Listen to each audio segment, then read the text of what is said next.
Now, what is your second question? And if you know the law, you hammer the law.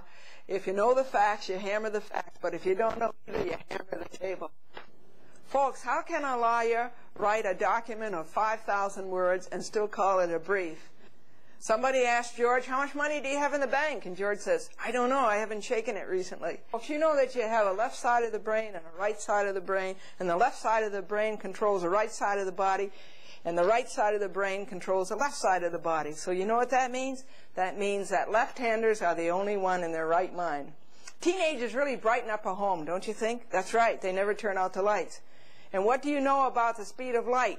Ed was asked. And Ed says, all I know is that it gets here too early in the morning. And you remember in history that you read about Lincoln, how Lincoln walked 9 miles to return a book? And you know how we honor Lincoln today? On Lincoln's birthday, the libraries are closed. Little League, what do you think about Little League? Little League is where the pitcher has 5 pitches. He has a fastball and a slow ball, a curved ball and a sinker, and then the 5th ball is the one that you hope will reach the plate. And it was at the lodge meeting, and a man stood up and he announced that the grand, invincible potentate won't be here tonight. That's because his wife won't let him out of the house. This is Glendora, a cheerful look at life. Let's go back to a chat with Glendora.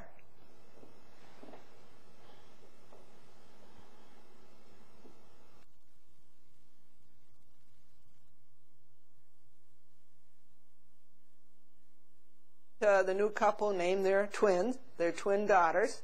What did you call the first girl, Sid? And he says, Kate. And what did you call the second girl, Sid? He says, duplicate. And do you know that Humpty Dumpty sat on a wall and Humpty Dumpty had a great fall? The bricks in the wall, the lawyer said, were loose. We have a good case, so we'll sue Mother Goose. Bob says that his lawyer says it's a grand and glorious feeling to give legal advice. The idea is, Bob says, is that you give him a grand and he feels glorious. 2 cars had a collision, and a 3rd car drove up, and a man jumped out, and he says, I'm a lawyer. He says, I saw the whole thing happen. I'll take either side. And an ideal contract, folks, you know what an ideal contract is? That's a contract with words too big to pronounce and fine print too small to read. And remember this, folks, if you can't get a lawyer who knows the law, then you get a lawyer who knows the judge. I've just come up with new evidence, the lawyer told the judge as he asked for a new trial. And the judge says, what's the new evidence? And the lawyer says, I just found out that my client has $2,000 more. And Harry says that his lawyer told him, he says, you'll have to pay me a retainer of $50, and that entitles you to 2 questions. And so Harry says, $50 for 2 questions? Isn't that pretty expensive? Yes, the lawyer says. Now, what is your second question? And if you know the law, you hammer the law. If you know the facts, you hammer the facts. But if you don't know either, you hammer the table. Folks, how can a lawyer write a document of 5,000 words and still call it a brief? Somebody asked George, how much money do you have in the bank? And George says, I don't know, I haven't shaken it recently. If you know that you have a left side of the brain and a right side of the brain, and the left side of the brain controls the right side of the body, and the right side of the brain controls the left side of the body. So you know what that means? That means that left-handers are the only one in their right mind. Teenagers really brighten up a home, don't you think? That's right, they never turn out the lights. And what do you know about the speed of light? Ed was asked. And Ed says, all I know is that it gets here too early in the morning. And you remember in history that you read about Lincoln, how Lincoln walked 9 miles to return a book? And you know how we honor Lincoln today? On Lincoln's birthday, the libraries are closed.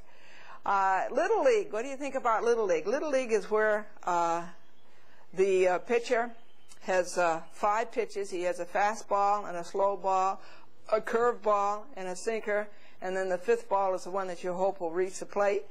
And it was at the lodge meeting, and a man stood up and he announced that the grand, invincible potentate won't be here tonight. That's because his wife won't let him out of the house. This is Glendora, a cheerful look at life. Let's go back to a chat with Glendora.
Now, what did you say when you got there? I asked them what they were doing, and they said they had to cut the tree because the lower limbs interfered with passing school buses and trucks. And I pointed out to them that they had cut some pretty high limbs. I said those couldn't possibly touch any vehicle that went by. Well, they were just doing what they were told. They said that it was troublesome, and so they came and did it. And they had cut some limbs as high as 25 feet off the ground. And they said, well, we just do what we're told. Now, who is they? Is that Bob, the blonde-haired man, or the black man who the black-haired man who brutalized the tree? The black-haired man. Okay. Did you talk to Bob at all? At was the this beginning, man you talked to? Yes, that's right. Did he do all the talking? Yeah. Well, I went to Bob first because he was closest, and he was the one that said about the school buses and the trucks, I think. But after then, Bob came close by, and I talked to him. As a matter of fact, Bob referred me to the other man. What did the man with the black hair say? That man. He said, well, we just do what we're told. He said we were told that the limbs were bothersome, and so we cut them off. And he referred me to his foreman, whose name is Lasorda, as best I could understand it. Lasorda, Lasorda, or Lasordo. He said if we've got any complaints, call him.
says, what shade?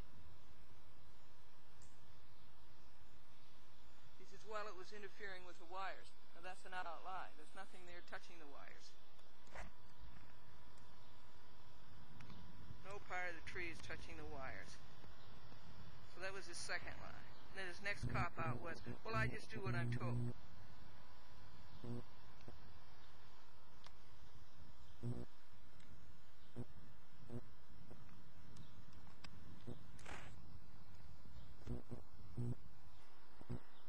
the worst looking place on the block, or several blocks.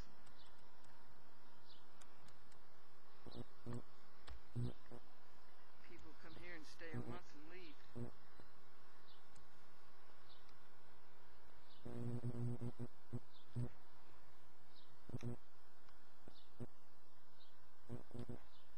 Last year they put a new bathroom in. They came over and dumped all the tile over here.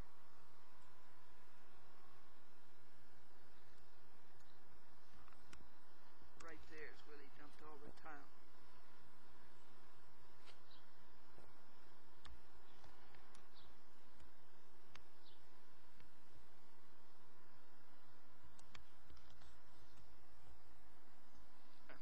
He wouldn't do anything about it. Norma wasn't in. He talked heavy. Mr. DeBona wouldn't do anything about it. What did it take, 50, 75, 100 years to grow a tree like that? And look what they replace them with.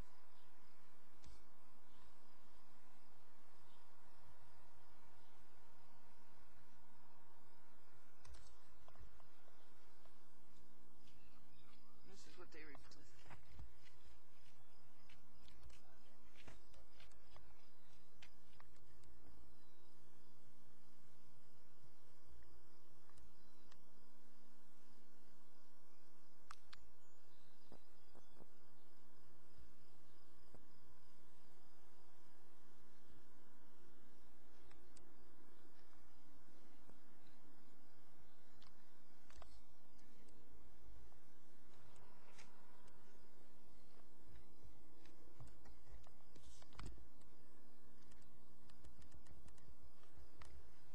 This is the replacement.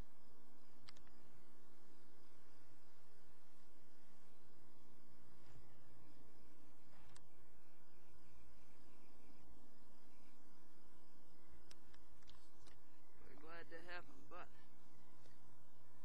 in no way can that make up for the tree that was just butchered.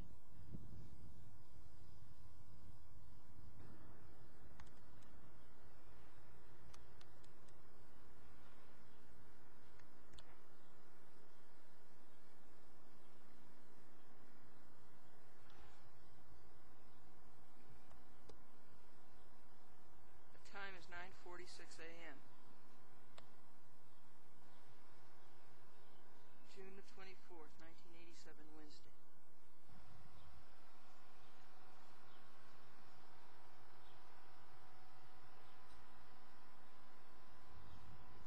That tree I pointed out to them is a prime example of poor pruning. It was done last year and it's so one-sided now.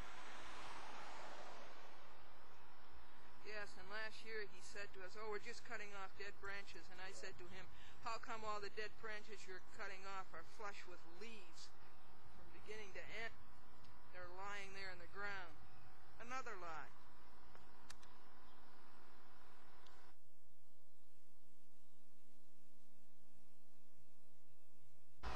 Tree. Isn't that a great job of pruning? He took off the good branches and left the dead branches.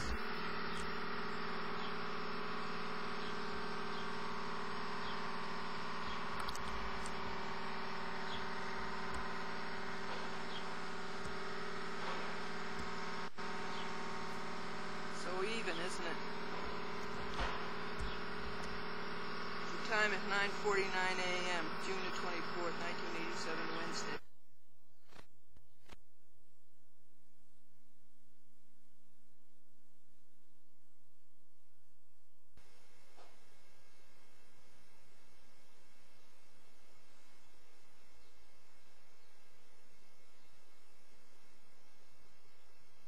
Hi folks, welcome to Glendora, Cheerful Look at Life. John wanted to give his wife a bouquet on their 25th anniversary. So he said to her, honey, what is your favorite flower? And the poor tired housewife said, flower, Pillsbury.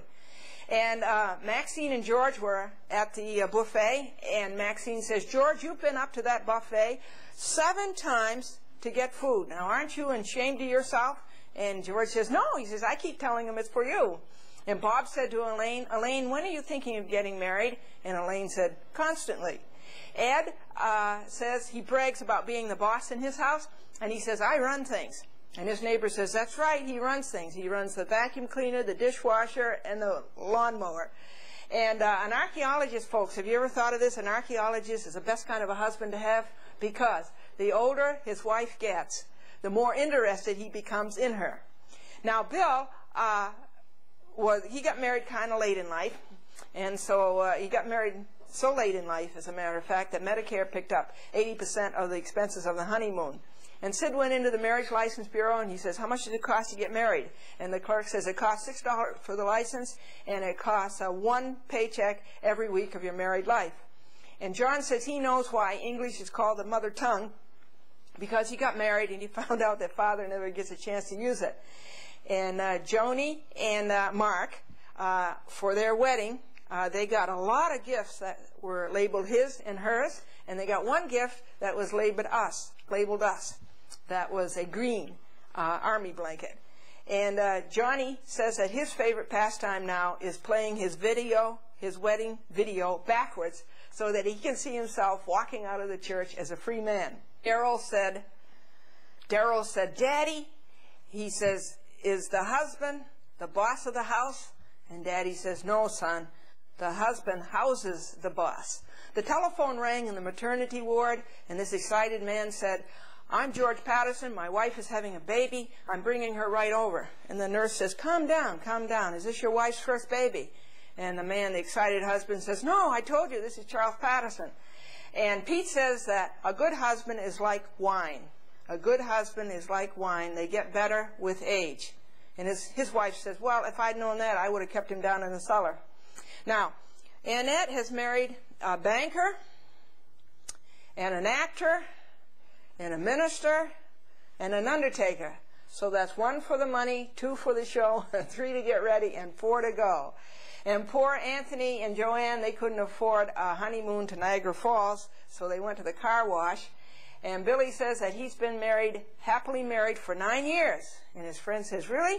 And Billy says, yes, and that's not bad out of 12. And Neil said to his wife, honey, you look the same as you did 15 years ago when I married you. And his wife says, that's because I'm wearing the same dress. Lucille went to a lawyer, and she says, I want a divorce. And the lawyer says, do you have a grudge? And Lucille says, no, we have a carport. And the lawyer says, do you have grounds? And Lucille says, about 1.5 acres. And the lawyer says, does he beat you up? And Lucille says, no, I'm up an hour before him every morning. And the lawyer says, then why do you want a divorce? And Lucille says, we just can't seem to communicate. Now, Paulette was asked, on a scale of 1 to 10, how would you rate your husband? And Paulette thought about a long time, and then she says, do you accept fractions? And Joni says that marriage is a grind. Being married is a grind. Is that you wash the dishes, you take out the garbage, you make the beds, and 2 weeks later you have to do it all over again. This is Glendora, Cheerful Look at Life, folks. So we return now to a chat with Glendora.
Hi folks, welcome to Glendora, a cheerful look at life.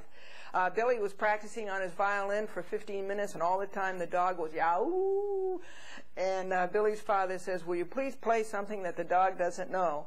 In the window of the house there was a sign that said drum set for sale, and in the house next door there was another sign that said hooray. And you can tell that the high school symphony is getting better, folks, because you can tell when they're through tuning up. And Bill says that he has a photographic memory, and his wife says that's true, but sometimes he forgets to take off the lens cap. Midget fortune teller escaped from a jail, and here was the headline in the newspaper, small, medium, at large. And you can tell when you're getting middle-aged, folks, because it takes you longer to rest up than it did to get tired. And here's another sign of old age. When you're faced with two temptations, you'll choose the one that will get you home before 9 p.m. John has found a way to put off paying his bills. He filled out a change of address card at the post office, and then he didn't move. You can't say that money will buy you everything. There's one thing that money won't buy you, and that's poverty. You need credit cards for that. You know, folks, it really isn't difficult to meet expenses. Everywhere you go, there they are. And how can you teach children in America today the value of money? You can't even teach American congressmen that. And not every millionaire has a Cadillac. Not every millionaire has a Cadillac. Look at Henry Ford. He was a multimillionaire, and he never bought one. You can say about poverty that it's hereditary. You get it from your children. And Tom says his finances are in a state of liquid assets. You know what that means? His money is going down the drain. And Annette says that she has a mind of her own, and her husband says, who else would want it? And Paul says that an earthquake is caused by two massive forces pushing against the fault. He says it's sort of like your mother-in-law and your wife. And Joey says that his sister-in-law has a terrific personality, and when he was pressed to describe it, Joey says, well, she's sort of like Howard Cosell in Curlers. Elaine says that she can type 90 words a minute, and her husband says she can talk 140 words a minute with gusts up to 180. Pete wears his winter undies when he goes on his motorcycle. He calls them his long Honda wear. And Mary says that the movie had a happy ending. Everybody was glad when it was over. And one sign at the movie house said, $7, popular prices. And a customer says, $7, popular prices? And the ticket clerk says, yes, we like them. And John says that a lot of 3D movies lack depth. This is Glendora, a cheerful look at life now. Let's return to a chat with Glendora.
This is going to be take 2, 1, 2. And we really have to travel here. Here we go. 5, 4, 3, 2, 1. Hi folks, how are you today? John went to the Marriage License Bureau and he asked how much it costs to get married, and the clerk says it costs $6 for the license and 1 paycheck a week for the rest of your life. Bob says now that he's married, he knows why they call English the mother tongue. Father never gets a chance to use it. Paul says his favorite trick is playing his wedding videotape backwards so he can see himself walk out of the church a free man. But married or not, you can still be happy, and the Glendora Happy book shows you how.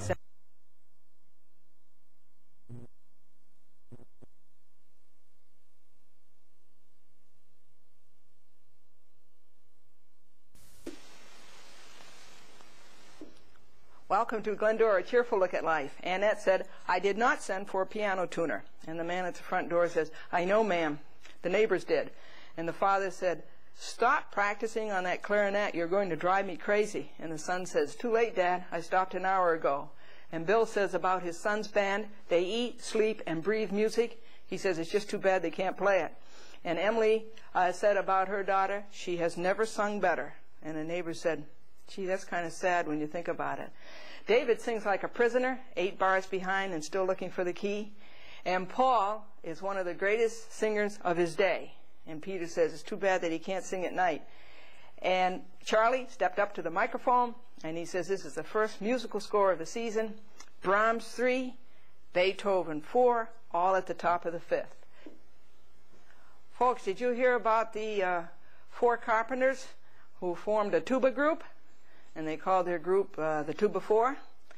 And Bob says about his band, he says, every one of these people is a fine musician, an artist in his own right. And Peter says, yes, it's only when they play together that they have a problem. And at the end of the concert, the newspaper reporter asked the pianist, why did you choose to play Beethoven's 4th Piano Concerto?